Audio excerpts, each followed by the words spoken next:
Good evening, ladies and gentlemen, and welcome to the first session in the Edgware United Synagogue Biannual Adult Education Programme from October 2023 to April 2024. We start with a presentation by Edgware-based Geoffrey Charin, who will be talking about his debut historical thriller, Without Let or Hindrance, based on the true experiences of the Kinder transport girl hosted by his father's family throughout the war and its inspiration for his book, as well as the political events of 1938 that play a significant role in the plot of the novel. Geoffrey's first degree is from the Hebrew University of Jerusalem, whose role in saving people from the Nazis features prominently in the book. He served in the Navy for 10 years and is currently studying for a PhD in military history, covering British policy towards Palestine prior to and during World War II. Thank you, everyone. And I wanted to start this talk with the trailer of the book, which some of you may have seen before. Oops. And and I'll talk about that afterwards. But this will save me giving you the plot of the book because this covers it in summary.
Okay, so the reason I wanted to start with that is I think you may have noticed towards the end there was a cartoon of the Pied Piper leading the children, and that's something I wanted to come back to later on.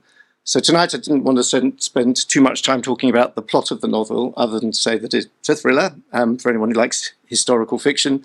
But in addition to it being pacey and entertaining, I wanted readers to understand more about the period, and the hope is that they'll come out, having read it, they'll know more about what happened in 1938 than they would have known before. 1938 was a really momentous year with so many events happening, which all related to the Jews, I suppose, one way or the other, and they do all dovetail into the plot of the novel. So I'll just quickly run through them in chronological order. In March 1938, Hitler takes over Austria, which is known as the Anschluss, and that means that 200,000 Jews now join the 500,000 who are clamouring to get out of Germany.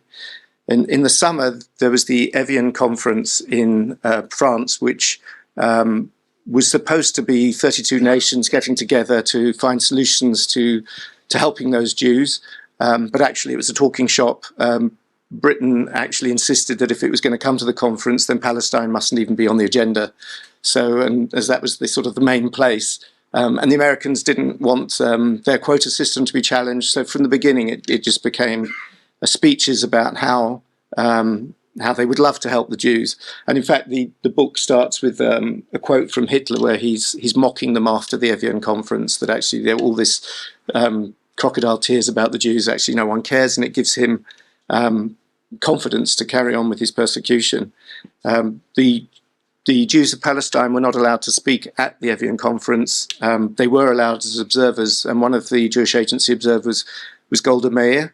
And she said at a press conference in Evian immediately following the conference that there is only one thing I hope to see before I die, and that is that my people should not need expressions of sympathy ever again. And I think that's quite poignant given what's been happening in this past week, actually. The other main event that then happens is the Munich conference of September 1938, which is where Chamberlain pushed for a conference with Hitler in order to try and stop him invading Czechoslovakia. But in the end, he's appeasing Hitler, so he sort of says, you can take a bit of Czechoslovakia, but please don't take any more. And it was hailed at the time as a huge victory for Chamberlain. He came back famously landing, waving his piece of paper saying, peace in our time. And for 6 months, he was sort of the king of everything, that the appeasement had proved to be working, until, of course, Hitler then does gobble up the rest of Czechoslovakia.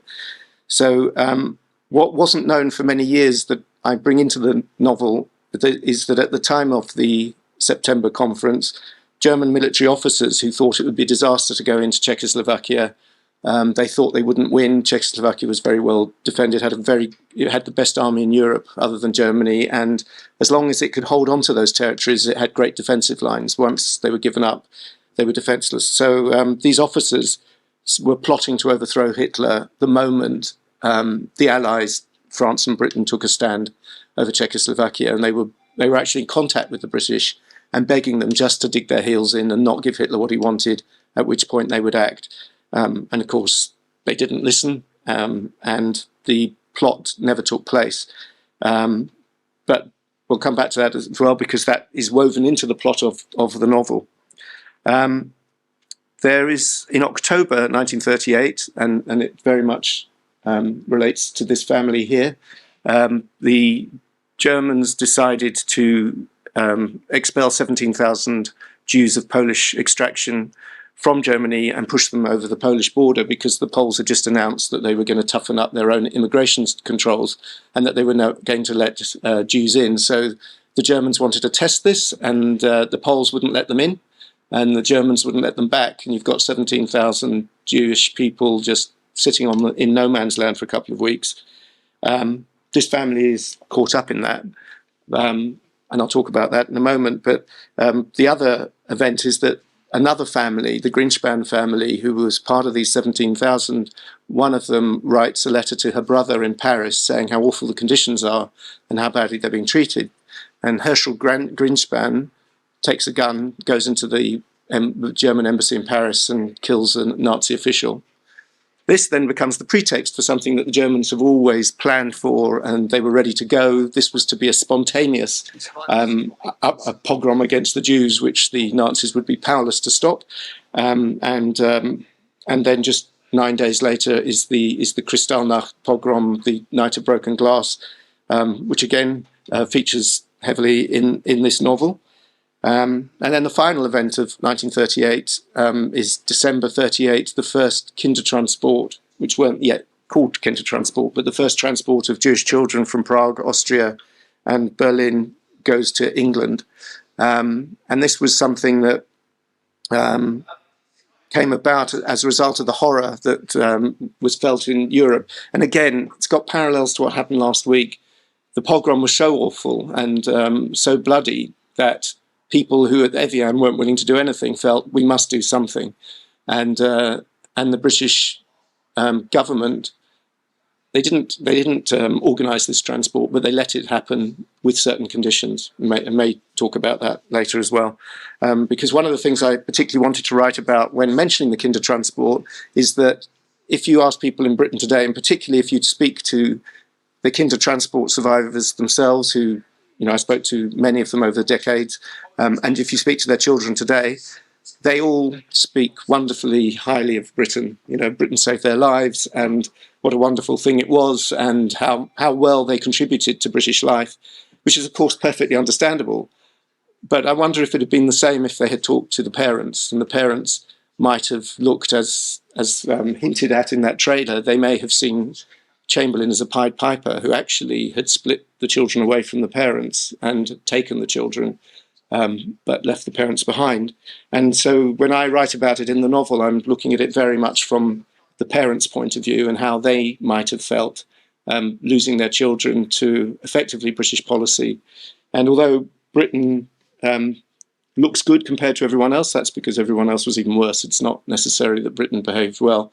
I should also say, actually, to give Britain a little bit more credit, 10,000 children was the Kindertransport scheme, but they did also let in thousands of others they had to pay a huge bond, but they could work as maids or manservants if they could find people who would vouch for them, take them in.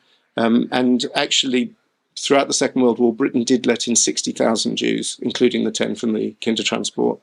Only the United States did more, but again, it was pitifully small. And I'm not sure how Britain is, whether they should really get as much credit as they did. And in fact, I'll say one more thing on that, is that it was organised by Christian charities. It wasn't organised by the British government. And the Jews had to pay for it all. So the British government didn't put any budget towards it either. So to this family, leaning on the bonnet here is Miriam Keller. You probably can't read the German writing there, but it mentions that the photo was taken in August 1936. So these are Miriam's parents. The ages don't quite work for these to be her brother and sister, so we think that these are cousins. One of the girl might be a sister, but her brother is the wrong age, so I think her brother's missing from the picture. This is a picture that Miriam carried with her through the adventures I'm about to tell you about. She also had some pictures of her classroom, a certificate of her doing, I think it was the long jump at a Jewish sports event in 1934, and there were things that she kept with her through quite difficult times, starting with the knock on the door that happened almost exactly 85 years ago on October the 27th, 1938, the Gestapo knock on the door, and they assume in their ignorance that the Germans must be coming for the father of the family, they must be coming for the man, and so he goes out through an upstairs window and onto the roof and hides until they've gone, only to come back and find that the whole family's been taken, because it's part of this Polish action where 17,000 Jews are going to be expelled. And he's left in Leipzig, and his family have gone. And it's quite difficult because it's difficult for obvious reasons, but it's also inconvenient for Miriam because they had managed to scrape as much money together as they could to get her a visa into the United States. They only had enough for one child. And they picked the eldest child because they thought she can best cope without her parents. So she was 15 years old at this time. She's 12 years old at the time of this picture. And it's sort of shaking to realise that when this picture's taken, they've already had 3 years of the Nazis. They've already had the Nuremberg laws, which is stopping them from having basic rights. They still have a car, but within 2 years that will be taken from them as well. They've already will have lost their jobs and would have had to work only with Jewish people. So her father takes a lot of courage. He is beaten up at one point. He's arrested at one point, but he's working to get his daughter paradoxically smuggled back into Nazi Germany, because only from Nazi Germany can she use her visa. And he gets in touch with some people smugglers, and it's not possible to know whether these people are genuine or not, or are they going to exploit them, are they going to betray them? And Miriam says goodbye to her mother and siblings. She'll never see them again. And she is taken by this stranger through the forests between Poland and Germany. And they're walking for a few hours and they come across a German sentry who then challenges them. And at this point, the people smuggler gestures to Miriam to just stay where she is, and he offers the German a drink and they go off. And they've gone for hours, and it's the middle of the night, in the middle of the forest, and she's completely alone. She doesn't know how to get back if she has to, and she doesn't know if she's going to be betrayed. And she's terrified. But eventually, after several hours, the smuggler does come back, and he has done everything he's supposed to do, and he's an honest man, and he gets her into Germany, where she's reunited with her father. But the visa, they can't get the visa to work, they can't get her out to the United States, but on the basis of the visa, after many months of trying, she's able to get onto the Kindertransport system, which has started in December 1938. But it takes many months, and she actually doesn't get onto the Kindertransport until September 1939, well, August 1939. And she arrives in England on the 1st of September to find that as she's coming off the ship, the first thing they're told is that Germany's invaded Poland, the Second World War has started, and that they need to get her a gas mask. So that's how she got to England. She's then put up in a family which doesn't go well, and sometime in around January 1940, my grandparents get a phone call from a cousin who was organising refugees in England, and saying that this Orthodox Jewish girl has got a problem. She can't stay where she's currently staying. Could my grandmother put her up? My grandmother has a flat in Brampton Court in Hendon. I don't know if you know Brampton Court. It's a 3-bedroom flat. My dad is age 6 and he's in one of the rooms, and his brother is aged 11 in another. But my dad's earliest memory of Miriam is being told that he has to go and share a room for the next few years with his brother because Miriam needs a room to herself. And his first memory is seeing her sitting on the bed looking pretty overwhelmed, a tragic sort of figure. But they actually get on extremely well, and she spends the entire war with them. I visited her in Israel, where she was living I visited her in 1988. I'd seen her several times over the years. We were friendly. They'd stayed in our house in England, and I knew her children. But in 1988, she took an envelope out which had just been sent to her by the West German government, and she had not expected to receive such an envelope from them. And it just arrived a week before I visited her. And inside it was this document, which was in pristine, brand new condition, a Nazi passport. Fremdenpass means alien, passport for aliens. It's not a real document. It doesn't give her any rights. And they've also added the name Sarah to her name because she's Jewish, even though that wasn't her name. Just an extra humiliation. And she has to sign Sarah, even though it's not her name. And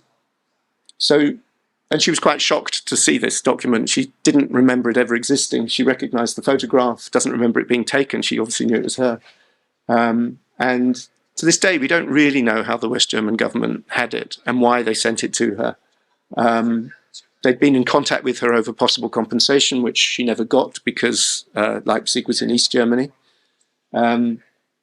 So that's how they had her details. But how this passport came to be in Germany in 1988 is a bit of a mystery because, as I pointed out to her, if you flick the pages, it's got a stamp saying Harwich, 1st September 1939. So it got to England at some point, but it then got back to Germany. So whether there were Nazi officials on the ship who took them all back so that they would know who to come for when they invaded England, or perhaps it was after the war, they just sent a whole lot of stuff back to the German government, but I'm not really sure why they would do that. So it's a bit of a mystery, but it is what it is. It's part of her story. There was a picture of my grandmother, who I think is a bit of a saint for what she did. She made her kitchen kosher for this girl. She wasn't religious, my grandparents. And I should say my grandparents, but I didn't know my grandfather, after whom I'm named. He died a few months before I was born. But I knew my grandmother very well, and I used to talk to her about Miriam. And why she did what she did, and she would never really understand the question. She would sort of say, well, you just did what you had to do, and we were asked to help, so I helped. But I think it's quite a lot to take on when you've got 2 boys, and now you take on a 15-year-old girl who didn't speak good English at the time. And it's funny, my father, I asked him a few weeks ago, we were laughing about, I was laughing about Miriam's very strong German accent, and he looked at me astonished. He didn't think she had a German accent. And I think when you're living with someone, you get so used to it. He just thought it was Miriam's voice. But I promise you, she had a very strong German accent. So he, as I said, he became quite close. And another photograph, which I thought I had prepared, so apologies for that, actually shows them in 1944. She was working in Mill Hill, and she would have been 19 at the time. My dad would have been 11. And he was riding a bike, and he used to go from Hendon to Mill Hill with his sandwiches, and she'd get her sandwiches, and they'd have a lunch break together sitting in a park in Mill Hill.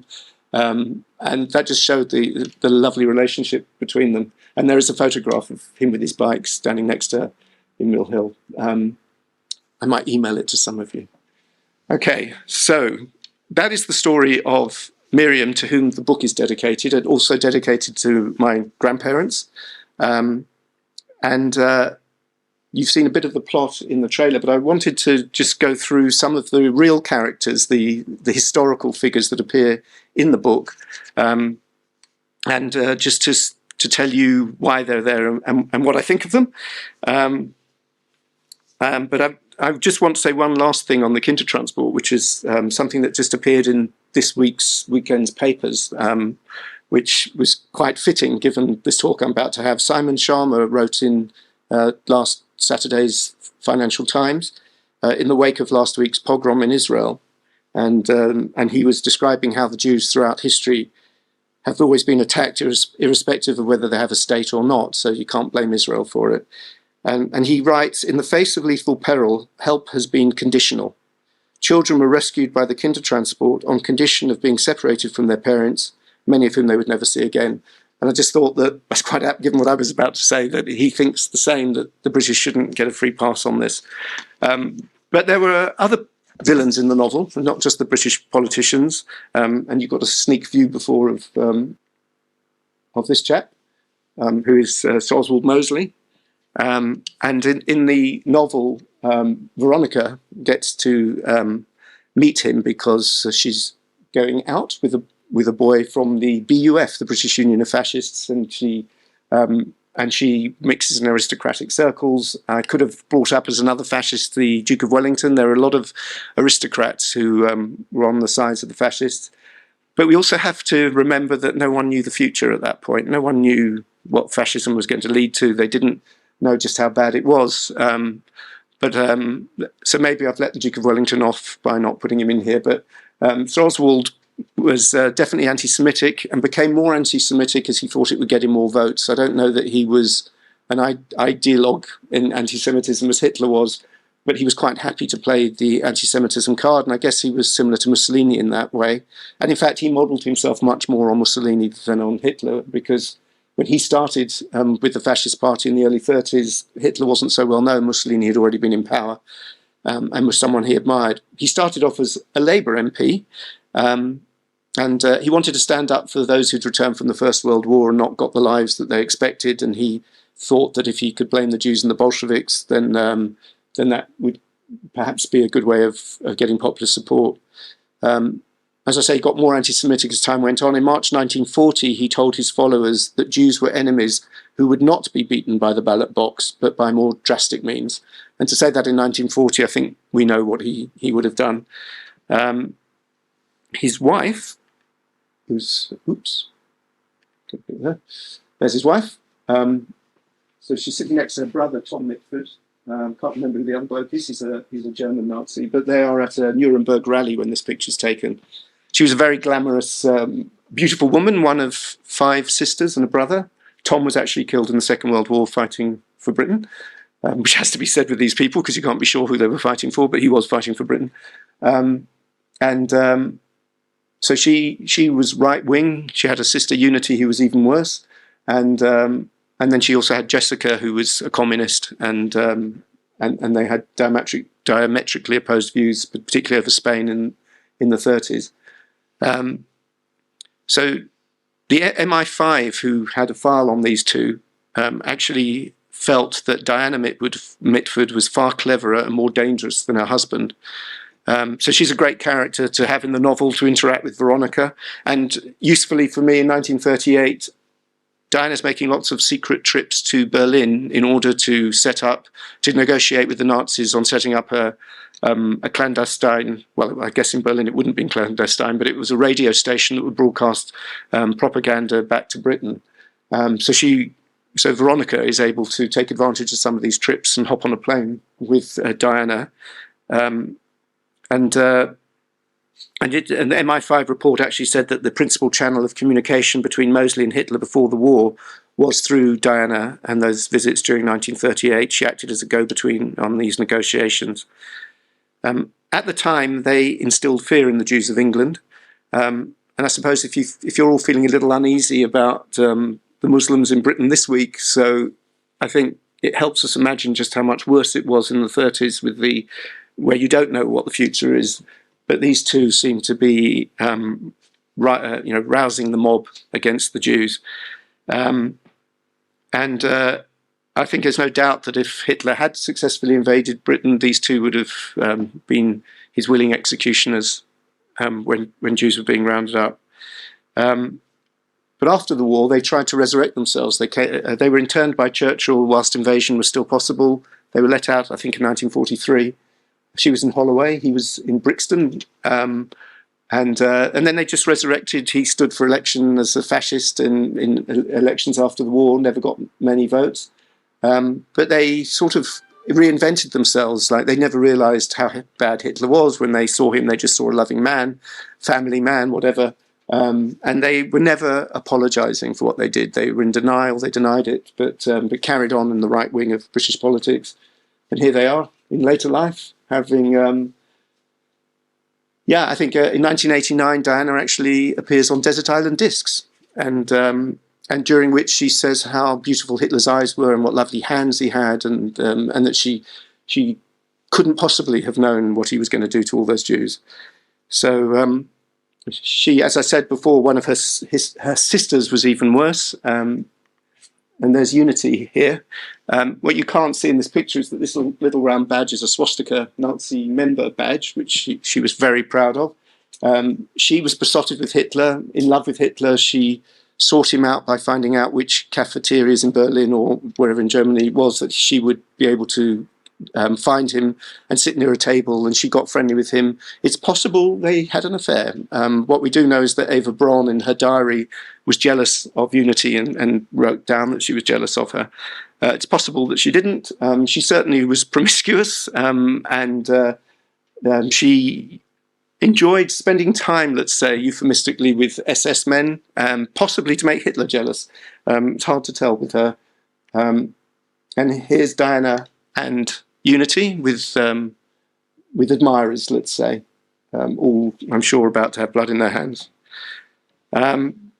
So just to give you some flavour of Unity, who was absolutely bonkers, actually, I think, she wrote an open letter to Der Stürmer, which was the rabidly anti-Semitic newspaper, which had these grotesque cartoons of Jews. And she wrote, "The English have no notion of the Jewish danger. Our worst Jews work only behind the scenes. We think with joy of the day when we will be able to say, England for the English, out with the Jews, Heil Hitler. P.S. Please publish my name in full. I want everyone to know I'm a Jew hater." So she's quite a good character to use in the novel as well. So thank you, Unity. That's enough for the fascists. I think I'll now talk about some of those British politicians that we mentioned earlier. So there's Chamberlain waving his Peace in Our Time paper. And in the book, I sort of show him as perhaps well-meaning, but not really up to the job, which is, of course, what people think of him. There's been a revisionist history that has tried to say that actually Chamberlain was being very clever here. He was buying time because he knew that Britain wasn't ready for war, and that Britain was far more ready in 1939 than it would have been if war had broken out in 1938. I don't really accept that, because Germany also wasn't ready in 1938, and it was much more ready in 1939. And as we now know, all he had to do was stick his heels in a little bit and make one speech, and the German officers would have gone into action and probably would have overthrown Hitler. They had quite a lot of things in place, but they needed the German public on their side, and the German public was frightened of war. So whilst war looked certain, they would have made their move. But actually he gave in, so there was no war, and Hitler got Czechoslovakia without a war. So that made Hitler even more popular, and the German officers backed down. And they weren't discovered either, which meant that a lot of them then have another go in July 1944, what was known as the July Plot, which was Count von Stauffenberg, and if any of you have seen the film Valkyrie. Oh, actually, another tidbit about Unity. She was born in a place called Swastika, and her middle name was Valkyrie, so she really didn't have much chance from birth. She was born in Swastika, or conceived, I think it was, in Swastika, Canada. So there you go. So this chap with the bowler hat, if you can see him, that's Lord Halifax. He was one of the most powerful politicians of his day in the Conservative Party. He was Foreign Secretary at the time. He plays just a walk-on role in my novel, but I don't show him too much in a positive light. He was a really strong supporter of appeasement. and is the person, not Mosley, but it's probably Halifax, who might have become PM if the Germans had come. He nearly became PM anyway after Chamberlain resigned in May 1940, and it was the King's first choice to appoint Halifax. If Halifax had become Prime Minister in May 1940, probably none of us would be in this room today, and none of us would be, I certainly wouldn't have been able to write the book, and the Germans would almost certainly have come, because Halifax wanted to give in at that point. He thought after France was falling, or in the process of falling, then the game was up and they might as well just make peace with Hitler. So not his finest hour. And when Churchill had his finest hour, he relegated Halifax, kicked him overseas to America, and he became the Britain's ambassador in Washington. His political career was pretty much over after that, for obvious reasons. This is Sir Samuel Hoare, who was, and that's spelt Hoare, he was the Home Secretary at the time, and in British history gets most of the credit for the Kindertransport scheme, because he was the one that presided over it. And he got approval for it. But again, as I've pointed out, it wasn't the British government, it wasn't their initiative, it was Christian charities. He gets probably a bit of an easy ride on that one. And the other person in the room with Chamberlain in my novel, when they are discussing the Kindertransport, is Sir John Simon, who was a Liberal in the national government. Chamberlain was Prime Minister of the national government. And he's talking about the financing, that it must be the Jews to finance it. I would say that these three to the right probably are the three Pied Pipers of the book. They're instrumental in taking the children away from the parents. So sort of good, sort of bad, hard to know. But this last space is filled for the real villain politician in my book. And that's this chap who is... who, I don't know if anyone recognises him. He's not so well known by picture, but by name, Richard Austin Butler. He is known as Rab Butler, very prominent in British politics before the war as a great appeaser, but mainly 1944, the Butler Education Act, which completely revamped our education system pretty much to how it's been ever since. But more importantly, he's known in Britain today as the best Prime Minister we never had, because he was such a clever, skillful, competent chap, apparently. In 1957, he tries to get the premiership, but Macmillan beats him to it, and he tries to get it again in 1963, but Alec Douglas-Home gets it. And one of the reasons he doesn't get it is because people remembered him in the 1930s as being a very great appeaser. I particularly don't like him because when he wrote his memoirs, he tried to whitewash the whole thing.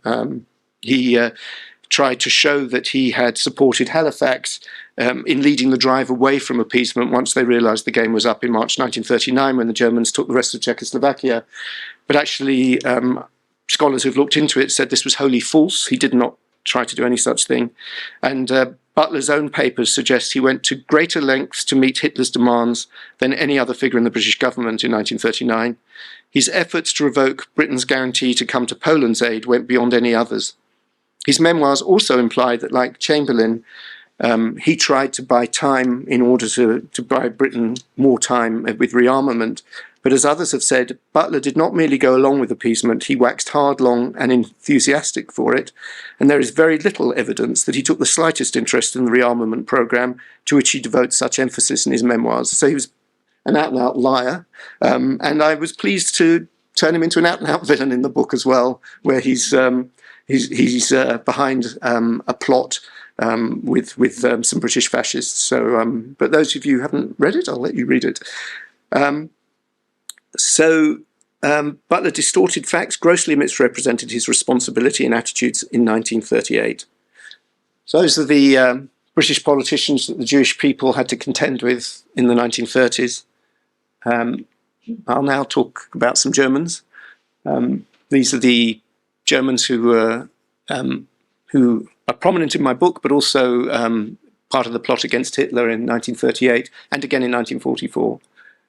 So this chap was the chief of staff of the German army up until, crucially, August 1938. So he stupidly resigned just before the time when he was really needed if that plot was going to take place the following month. He resigned because he was annoyed with Hitler. His name is Ludwig Beck, and he carries some respect in Germany because he did try on at least 2 occasions, and probably more, definitely more, to get rid of Hitler. And he then, of course, loses his life on the night of the Valkyrie plot when von Stauffenberg is taken out and shot. He's also executed that evening. But he's not a hero for me. He's not really a good German. He wasn't a Democrat. He wanted to put in place of the Hitler regime a very right-wing regime, which would have been, of course, better because it couldn't be Nazi. But he only turned against Hitler because he thought it was too soon to invade Czechoslovakia. He didn't actually have any qualms about invading Czechoslovakia. He just didn't think that they were going to win. Next person up is Admiral Canaris, who is the head of German military intelligence from about 1935. And he's a bit of a complex character because he starts off as being very militaristic until the Nazis become powerful. And then he thinks Hitler is the solution to Germany's problems, and he loves that Germany is going to be strong again and it's going to have a strong army again. He plays a major role supporting Franco in the Spanish Civil War, with organising the German Condor Legion, which committed atrocities like the bombing of Guernica. But actually, it's in that year where he sees what's happening in Spain that he seems to have become disillusioned with German brutality, and he does try and complain about it, and he does try and stop it. And then he realises he sees Hitler for who he really is, and at that point he stays in his post until 1944 when he's executed. Sorry, he's arrested in 1944 after the July plot, but he stays in his post for another 6 years. As he puts it, he says to a close colleague, "It's become my fate. If I go, Heydrich will come in, and then everything will be lost. I have to sacrifice myself." So he remains in his post as head of military intelligence in order to try and mitigate the worst crimes that Germany is committing. And of course, if Heydrich had taken over, it would have been worse. And then the last person, so we're going from sort of bad to grey to good. And here we have a good German at last, Hans Oster. He is second in command to Admiral Canaris in military intelligence because Canaris knows that he's a sympathiser and puts him in that position. And Oster is someone who has always been hostile to the Nazis, even before 1933. He managed at great personal risk to save Jewish lives. What he would do is he would bring some Jews in, teach them a few basic codes and say, right, you're a secret intelligence agent now. We really need you in Switzerland. And he would send them as German agents into Switzerland, even though he never had contact with them after that. It's possible he saved hundreds of Jews in this way. He also, again, at great personal risk throughout the 1930s, was meticulously documenting everything the Nazis were doing in the hope that they could be used in a war crimes trial after the war. I think that after the July plot unravelled and they were arrested, I think all of that was destroyed. So it wasn't used in Nuremberg. It's interesting when you look at those two and you talk, the British love their intelligence successes during the Second World War. All the German agents in Britain were turned or were fictitious agents who the Germans thought were real but never were. Recently we've had Operation Mincemeat and The Man Who Never Was, and how we hoodwinked the Germans with that dead body. It's quite possible that the reason we were so successful was because these two at the top of German military intelligence actually didn't want the Nazis to win. And maybe they weren't so stupid. And there is a hint of that actually in the film, that someone anti-Hitler realises what's going on in Operation Mincemeat and just keeps quiet. Both of these were in the Flossenburg concentration camp and were hanged. They were tortured for several months, but they were hanged in April 1945 by the Nazis. And that's it. So I've covered the real people in the novel. The trailer gives you a little bit of a flavour for the novel. And are there any questions?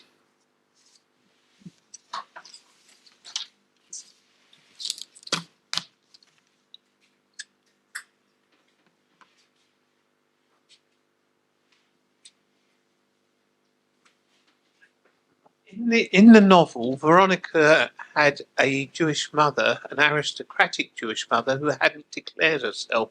Was that based on any truth? So, if I had said she was an aristocrat, it wouldn't have been based on truth. She wasn't actually herself an aristocrat. She'd married one, and aristocrats did marry Jewish women, and even in Germany they did that, which caused problems once the Nazis came to power. So she wasn't based on anyone specific, but it was plausible that could have happened. And she, as you know, having read the novel, she tried to hide it as much as she could until it became impossible to hide it. And the other question I had was the Hendon Forger true? The Hendon Forger. I wish he could have been true. Yeah, well, I should say that documents were forged, for sure. He is a made-up character, but Sally and I went to the Israeli Navy Museum in Haifa, which is, its full name is the Museum of the Navy and Illegal Immigration, which I always used to think was a really funny name for a museum to put the two together, but actually in Israel's history, it makes perfect sense. And if you ask, and they will take you to a room which shows forged British passports, forged stamps for documents, all to try and save Jewish lives. So there were good forgers around, but whether they all have an argument with the shawl, I don't know.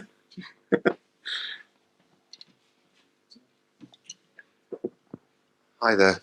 Lovely lecture tonight. Learned a lot. I just wonder how long it took you to research this book. Was it extensive? Did you have to travel? I think writing the book, I was working at the same time doing a job, but writing the book took at least a year, and a lot of that was the research, because there's a certain type of person who writes a historical fiction novel and they want it to be right. So if you're going to have a pistol that Veronica fires, you've got to know about the pistol, and you've got to know exactly how it works and whether it can fire more than 2 bullets. No, it can't if it's a Remington, which so you have to do all of these things. But through my work, I'd gone to Berlin at least 40 times in about 10 years just for work, and therefore I knew Berlin really well and was able to write a lot of it without going to research. But I did go one more trip to do just a pure research trip. That was just tremendously enjoyable. In the novel, there's a point where a burglary takes place in the house of a German general. My university tutor is German. He's the German military attaché to this country, and he gave me advice of where to go in Berlin, where the German officers would have had their houses. And many of them would have been previously Jewish-owned, of course. But so I went to this place in Berlin, which is off the beaten track, beautiful houses. And I spent about 4 hours just walking around, soaking up the geography and thinking, right, this is where the car crash is going to take place. This is where this is the house that's going to be burgled. So it was a lot of research, but it was really enjoyable.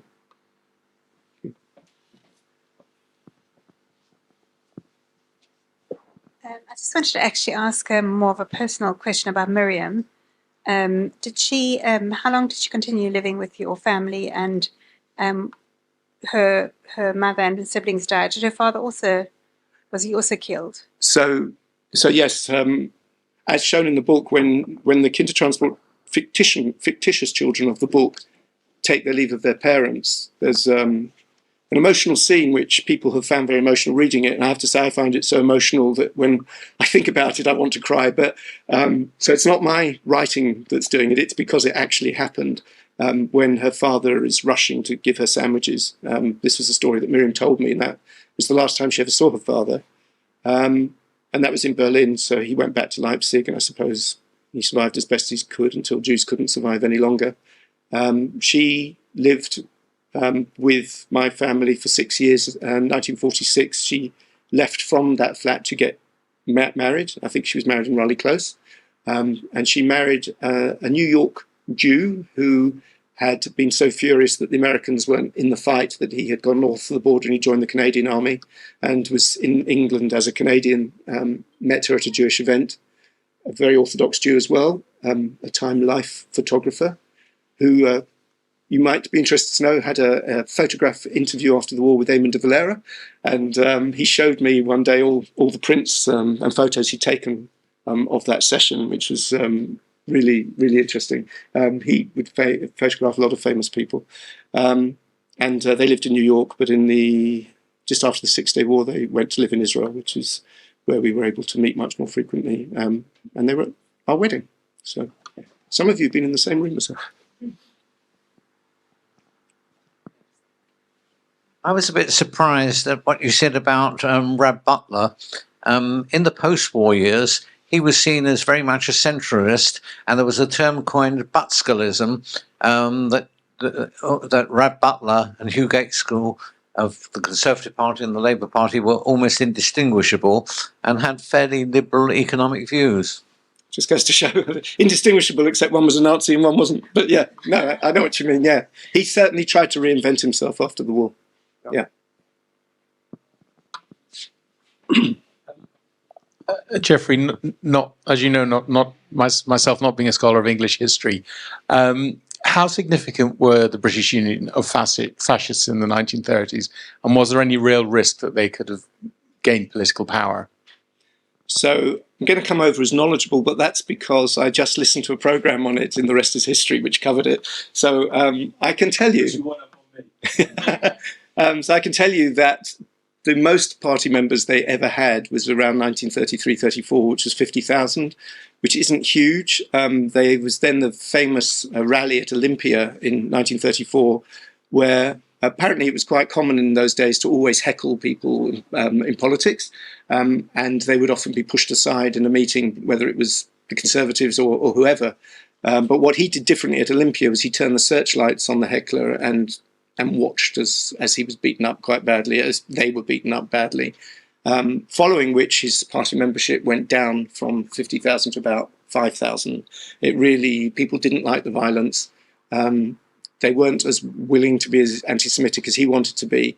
Where he begins to, and of course Cable Street, it's interesting because we always think, Jeremy Corbyn says we stopped them at Cable Street. Actually, they never met at Cable Street because the police were in the way.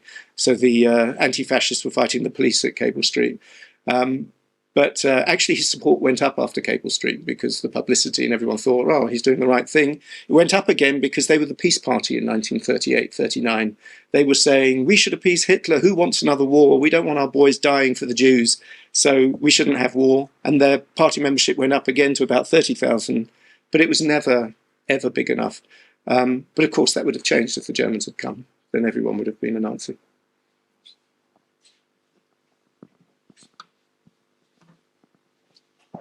One more question on the book.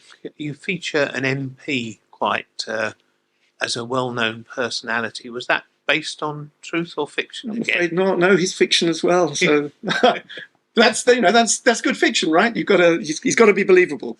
I needed an MP who could be positioned in just a particular place that the plot could work, and Hilary Masterson was my guy, literally. Well, you had to be ambiguous as well because of the passport later on. Yeah.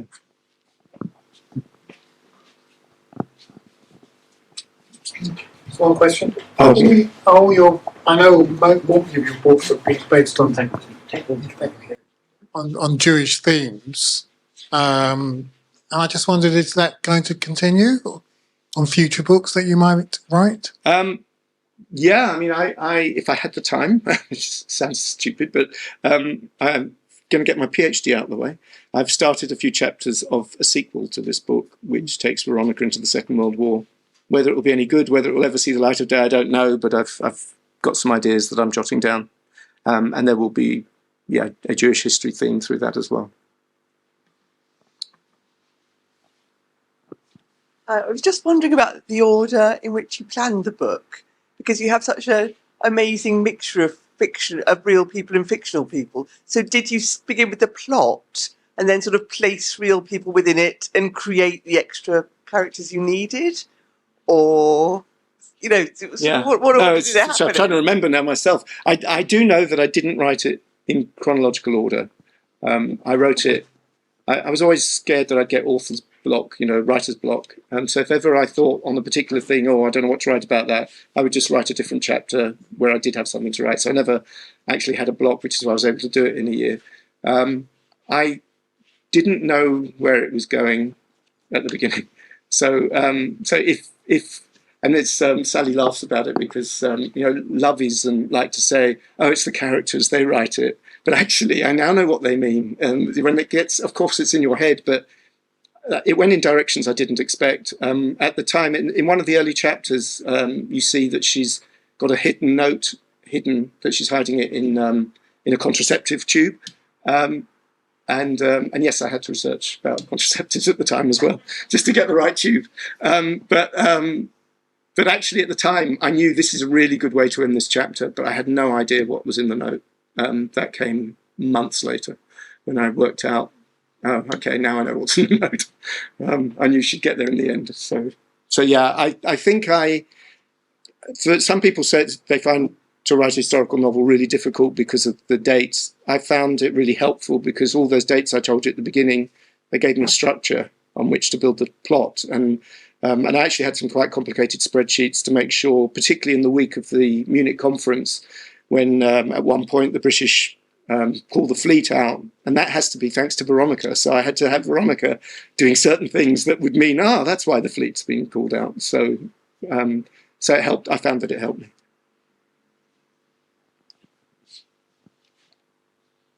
Okay.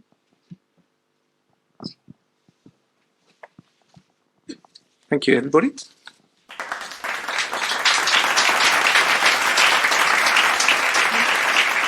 I'd like to thank Geoffrey Charin for his fascinating and absorbing presentation this evening and bringing to life the atmosphere of the late 1930s in Central Europe and reminding us of the role of leading politicians in the UK at that time.